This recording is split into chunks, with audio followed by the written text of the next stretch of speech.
What we have here are our two current types of cameras. There are more, but these are the two that are best suited to editing and shooting video for ease of import. Right here we have a traditional tape-based camera. They all open, they use mini DV tapes such as this. They load in like such. You always are supposed to wait until the camera completely loads it and the noise is stopped. All cameras have an LCD. All cameras also have their mode selection area right here in the right hand back corner. You have play, off, and camera mode. Usually push in, you'll hear some sort of sound trigger. They also have a LCD. They also have lens caps right here. Right here we have an external mic input. We have our FireWire port, and we have our AV output, which you could connect it directly to a TV with.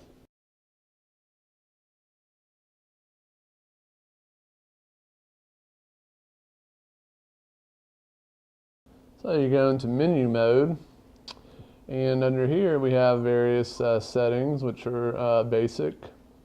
One setting I like to adjust is the digital zoom.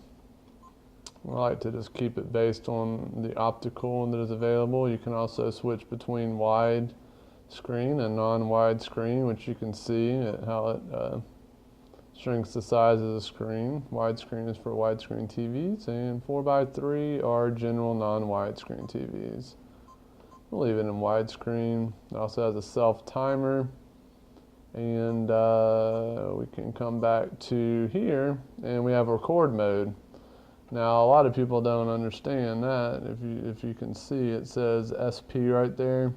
That's your best quality. You can also go into LP mode, but LP mode sacrifices fidelity for length of play. You can record an hour and a half on a tape versus an hour. Sometimes you would use that for a sporting event if you're recording it to study it.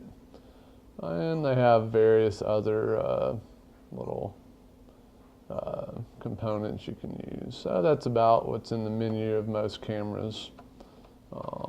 Once again, we have a battery that we can use, which is unlatched by a switch right there, and it just latches right on pretty easy there.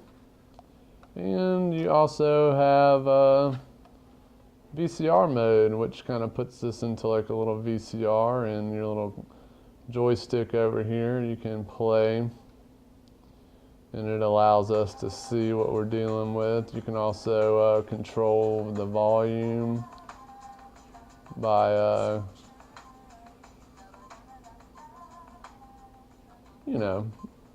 the cameras are generally similar in terms of their feature set that you can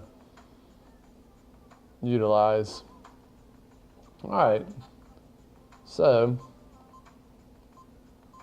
that's the basic functions of this camera, which is a basic Canon. These are like $250, very affordable for schools or an English teacher or whoever might be interested in incorporating video. The mic input right here, very important to be able to get quality audio, and they have very affordable wireless mics by Asden. They're a company, and I think you can get a handheld and a wireless lav for roughly about $170. So that's a tape-based camera. Right here is a one of which I'm pretty nice. Right now as I record it's a Panasonic. It's a Panasonic HDC TM700. This is a hard drive-based camera. It's an HD camera. It's pretty nice. It has a 32 gig internal hard drive.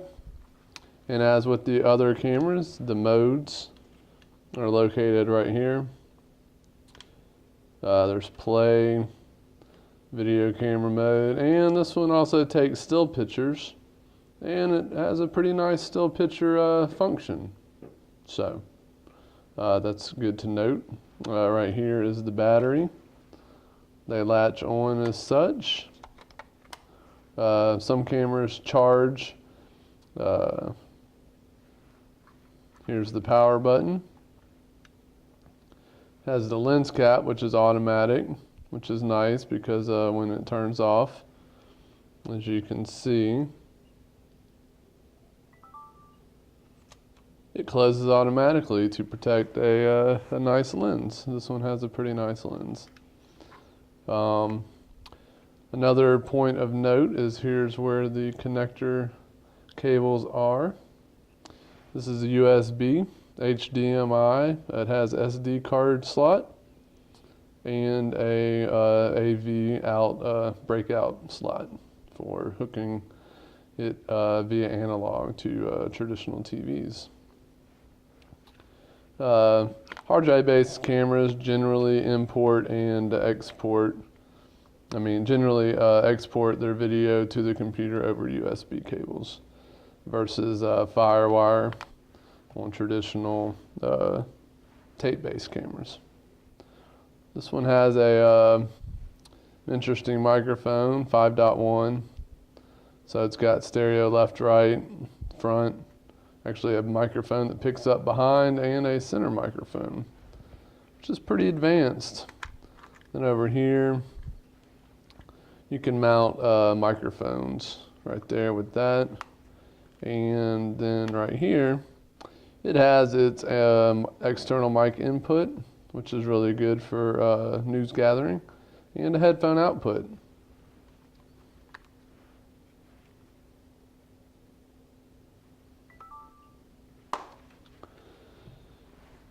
Right here, we have our two types of cables that we use to connect to the computer. This right here is a traditional USB 2.0 USB cable. This end is the one that goes into the computer. And into the camera. This end goes into the computer. This right here is a FireWire 800 to a 4-pin connector that goes into the camera.